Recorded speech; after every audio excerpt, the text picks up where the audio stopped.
บายดีกำลังสิพากันไปหาซื้อของใส่กระจุกกระจิกจักสิได้ยังแหละ ซื้ออันอีหยังทางขี้ยอกขี้เหยื่อแล้วก็อาจจะแวะไปเพื่อนหลังนั้นแน่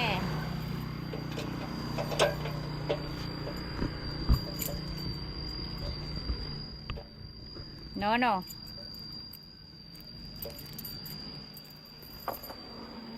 No.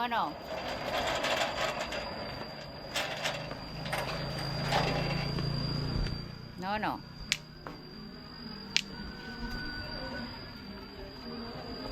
No, no.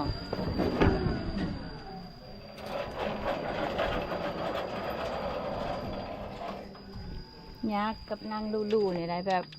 คันเพอก็บ่ได้นางก็อยากออกไปเลาะเฮาผัดบ่อยากให้นางไปยันรถเหยียบเพราะว่าเคยรถเหยียบเทื่อหนึ่งแล้ว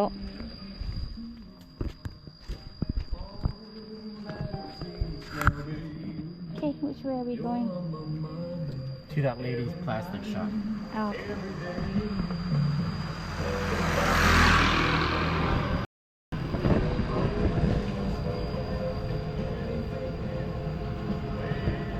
Fast as it goes on level. No, it usually goes faster than this, huh?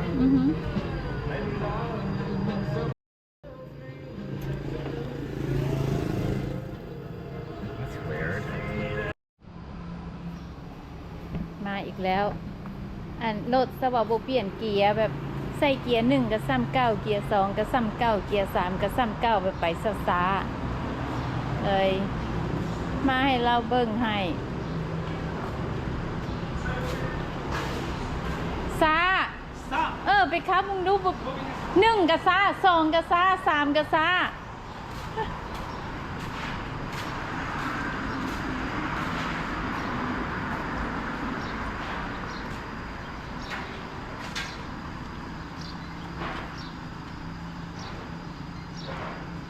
What if he tried it and then it just normal? That'd be annoying.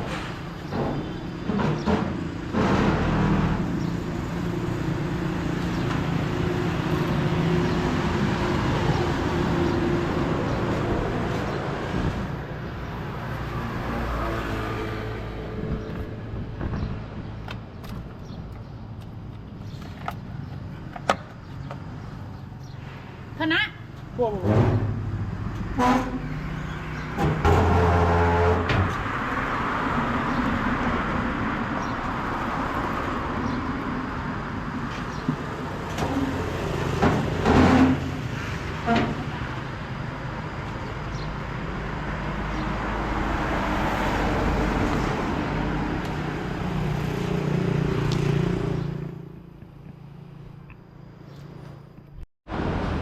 ให้แต่ห้านเราอยู่ทะแคกนี่แหละถ้าแม่นเฮาซื้อสมมุติว่ารถอยู่เวียงจันทน์เนาะราคาถูกกว่ากะแท้แต่ว่าเวลามีปัญหาอีหยังมาจังซี่เฮาก็ต้องได้เอาเข้าไปให้สร้างเบิ่งแล้วแต่ละเทื่อเฮาเอาเข้าไปเฮาก็ต้องได้เสียเงินอันนี้ยังว่าให้เราเบิ่งเป็นมีปัญหาหยังฮะก็เอาเข้ามาให้เราเบิ่ง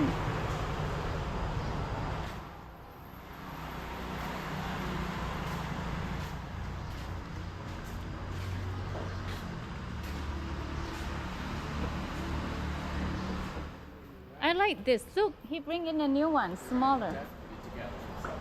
Yeah. He's off doing this stuff. I'm gonna trade. I'm like, can we trade with this? Hardcore mechanic. I wanna trade in with this. Why? Cause it's got this, and I like the color. สบายดี สาวพนักงานร้านขายรถ Honey, should we walk to the plastic place?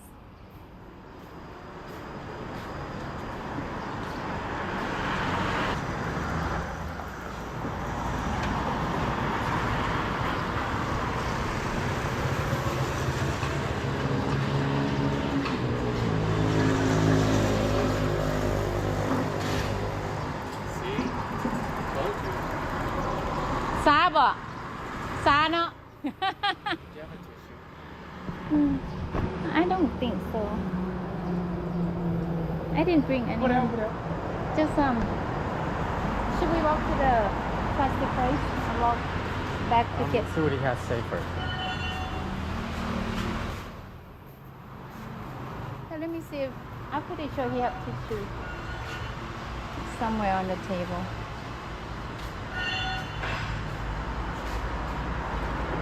Oh man, this one have cup holder.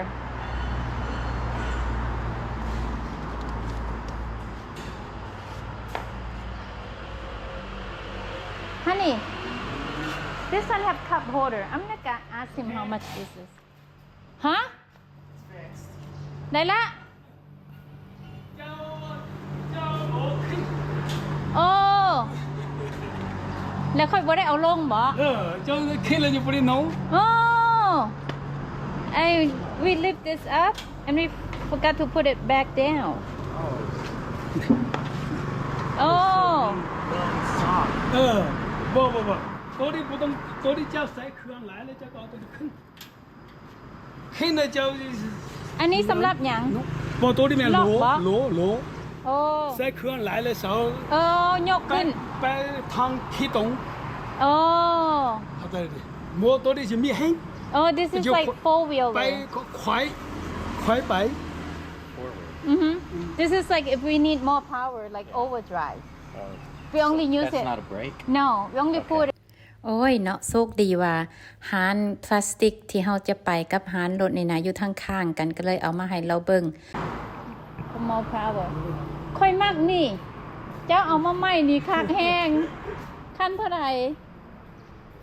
ตัวตัวใหม่นี่เท่าไหร่ ค่อยเปลี่ยนได้บ่ บ่ไร เป็นหยังคือบ่ได้ เจ้าก็ขายตัวนั้นแหละ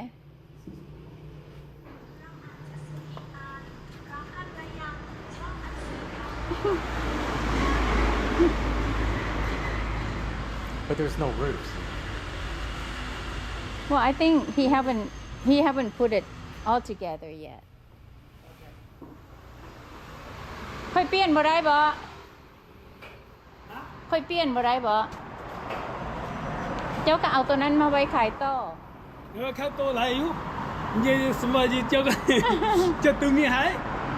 เอาสมมติว่าค่อยเอามาขายให้ค่อยเปลี่ยนเอาตัวนั้นเจ้าสิเอาตึมเท่าไหร่ เอาตัวนี้ดีแล้วเอาตัวนี้กันเลยอ่ะ อ่า เจ้าที่ยี่ขยันแต่เจ้าเสียเงิน ค่อยมักสี่ แม่ซื้อเลย โอเคเข้าใจ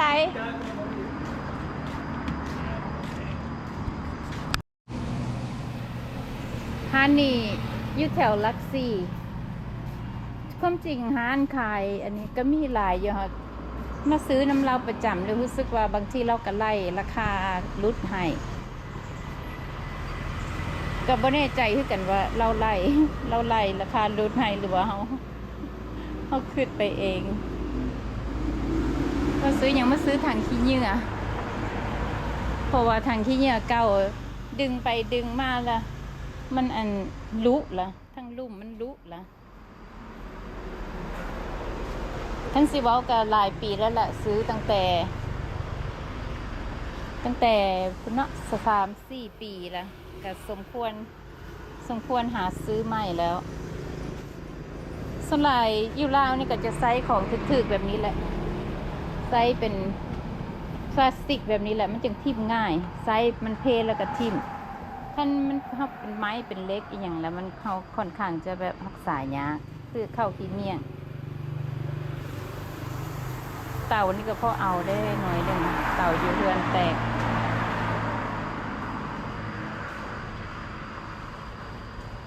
สบายดี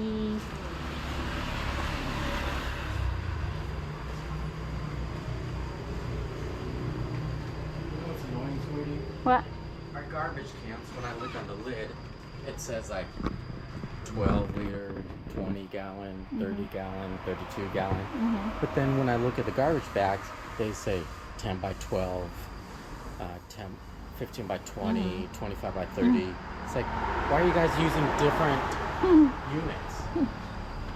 Like now, I still don't know which bag to buy. So I'm gonna have to guess. Well, yeah, just get the trash can and then open the bag. Or just ask her what number, because she know.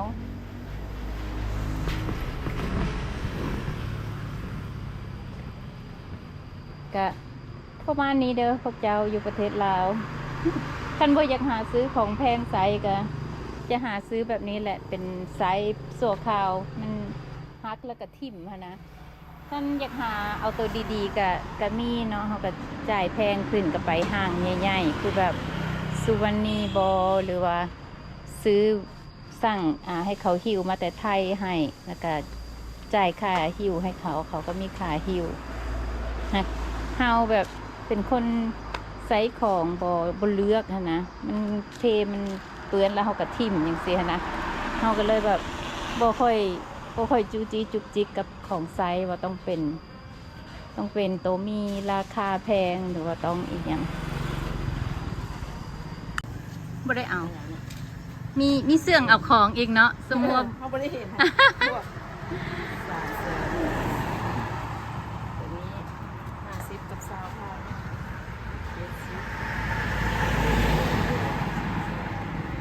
70 เท่าไหร่ฮะ